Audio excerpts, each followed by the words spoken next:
training na I did prior to this was, of course, I had to trim down.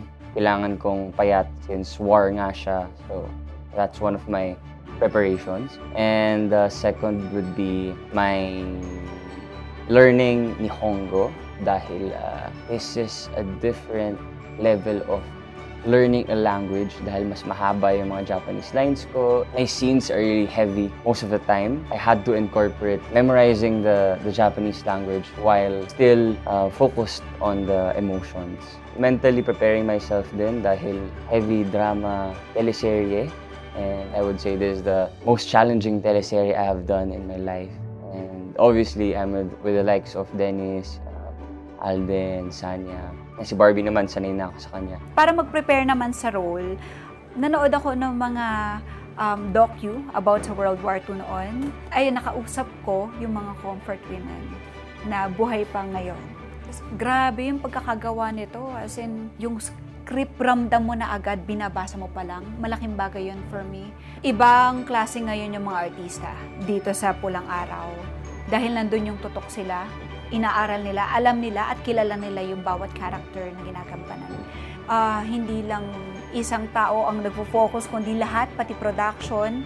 Ramdam mo bawat location namin na nandun kami, parang nandun kami sa nakaraan. Lahat rin pinag-aralan, pati damit namin kung paano.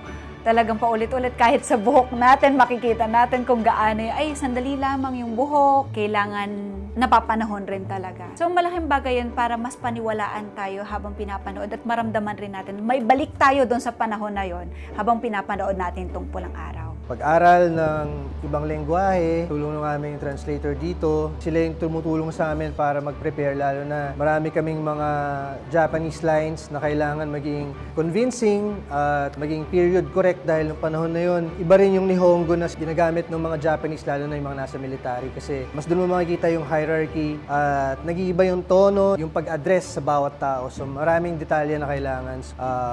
Natulungan kaming maigi ng mga translators na nandito sa set. Siyempre, before nun, pagbabasa ng script, iniisip mo yung mga pinaka-importanting eksena na kailangan mong mas pagtuunan dahil siyempre history to at kailangan tama lahat ng mga maipakita dito sa programa. Yung preparation ay mas nangyayari talaga sa akin kapag nasa set na ako. Mas dun ko talaga nasusuot yung mga damit ni Adelina.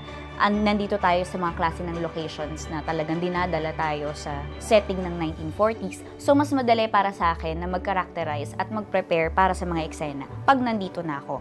Also, isa sa mga challenges na na-encounter ko dito ay yung malalim na Tagalog na pananalita na hindi na natin ginagamit today. Ang natutunan ko at ang na-discover ko na mas mabilis na paraan para sa akin, i-memorize ko siya out loud. Hindi lang sa isip.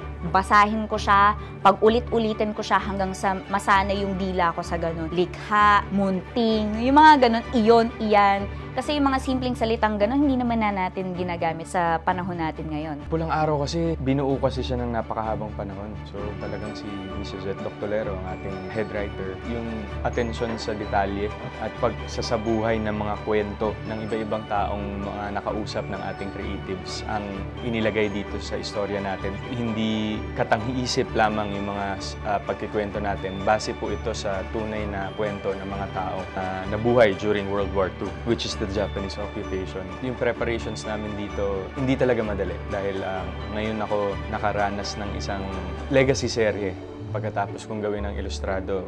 Nung nakikita na namin yung mga material na kinukunan namin, nakita namin yung effort ng lahat ng taong involved dito sa production na to.